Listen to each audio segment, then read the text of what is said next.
Welcome to MEI Modelling with Algorithms on the topic Linear Programming 2 Simplex Method, and this is video 2.5 using a spreadsheet linear programming solver.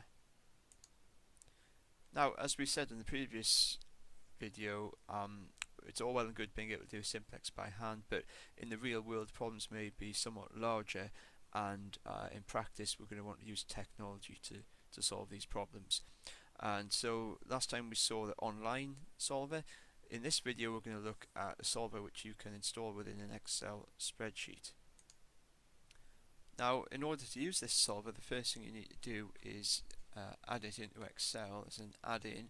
So you'd go to File, then Options, Add-ins, and select the solver add-in and click OK, and that will include this thing within the tools that are available to you within Excel. You'll be able to find it then within the Data tab, and it's just there where it says Solver. Now, before we use the solver itself, we need to set the problem up within a spreadsheet. So in this yellow box we can just see what the problem is. That obviously doesn't need to go in itself. What does need to go in though are the initial values of x, y, and z. So just like when we're doing the simplex method ourselves, we start at the origin. So enter these, and then we enter the objective function by, now be careful with this, we're not doing what we do in simplex and taking everything to the left. So we're just putting in the coefficients as they are within the objective function there of 4, minus 1, and 1. You don't need to enter the 0 there. We'll talk about where that comes from in a moment, but that will come from a formula that we're going to type in. And then we need to enter the constraints. Alright, and so again this is very similar to what we do with the simplex tableau. So we enter the coefficients of x, y, and z here. Again, this number will come from a formula, and over here we enter the maximum value that this expression can take. Alright, so those three constraints will be entered by entering those numbers there and those numbers there.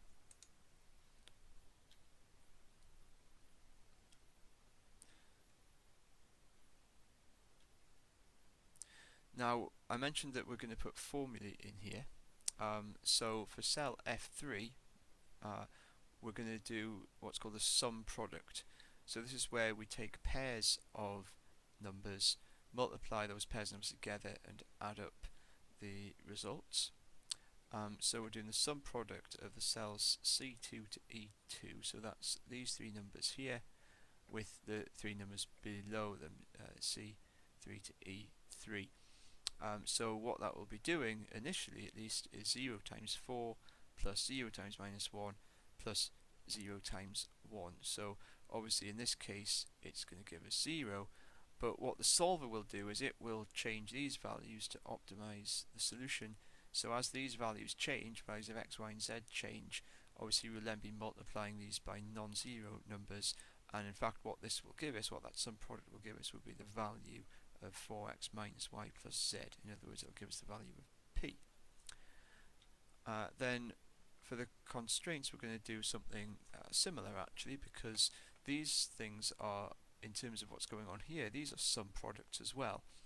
Okay, so we're multiplying 3 by the value of x and 4 by the value of z on the left hand side, and we want that to be less than or equal to 24.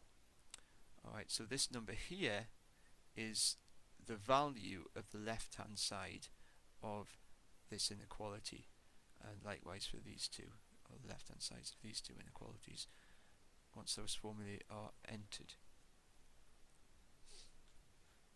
So once you've done that, we then go to the Data tab and find the Solver tool that we've added, and we click on that.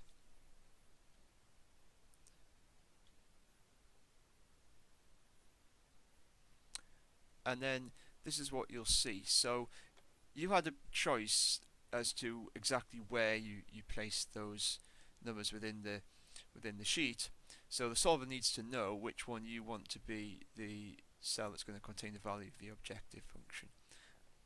So for this cell here, or for this box here, you'd click in there and then click on this cell, or you could just enter it by hand, but clicking on the cell is probably safer and easier.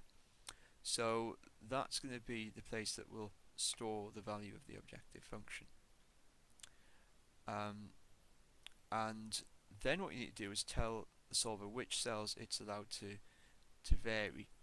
Okay, so you've got those zeros there, alright, but you can say, well, you can change these are the variables. So you've entered the range of cells there, so that is cell C2 to E2.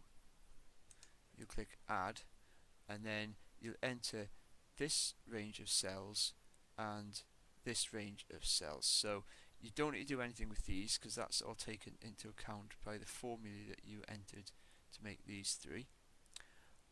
So you enter this range and this range, which are the cells which this needs to be constrained to be less than or equal to, and it will automatically pair these numbers up. Okay, so you can choose what type of comparison to make, so we're choosing less than or equal to here. You can then enter that the cell reference there for that side and the constraint on that side, and that will add that constraint for you. We set this to simplex linear programming, that's the method that we're wanting to use. And once we've done that, we're ready to solve it. So that we just click the solve button, and if we've done all that correctly, it will do this for us now. So at this point, you'll get this window popping up, which gives you some options of what to do. If you just look at what's gone on in the spreadsheet, though, we can see something has happened. It's changed the values of x, y, and z for us, and it's given us a value of p of 25.5. Now it may be that you decide that you're not happy with that, you didn't want those cells to change, so you can just restore the original values and click OK, and it'll all be reset for you, or you can keep it in this place here with the solution there. Either way, if you want a report, which we're going to want, then we'll highlight this one, answer, before we click OK, and what it will then do is give us a detailed report of what's happened. So this is what you see after you've done that. A lot of information there that we don't really need to see, but the things we want to focus on are these. So objective function P has an initial value of 0, but a final value of 25.5. And then we can also see the final values of the variables x, y, and z, just 6, 0, and 1.5. Alright. And the other thing we can see if we look more closely is we can also see what the slack was associated with each constraint. So there was no slack on these two, but that constraint that was the second one in our list had a slack of 1. Now you might be wondering about integer solutions because the online solver couldn't handle those. With this one, the solver within the spreadsheet, it can. You just need to tell it that that's what you want it to do. So what you do is at the point at which you're adding the constraints, you can add an extra constraint using the int option. So you add the constraint, you select the any range of cells that you want to force to be integers. That's probably going to be all three of these variables if it's an integer problem. You select int, constraint integer, and that will ensure that those are integers for you. Alright. So that's what things will look like after that. So as well as the constraint that we had earlier, we also have this in our list of constraints. And when we do that, again selecting the option to get a report, we see that the final value of the objective function is now just 25 rather than 25.5. So and these variables x, y, and z are now as you can see, they've been constrained to be integers.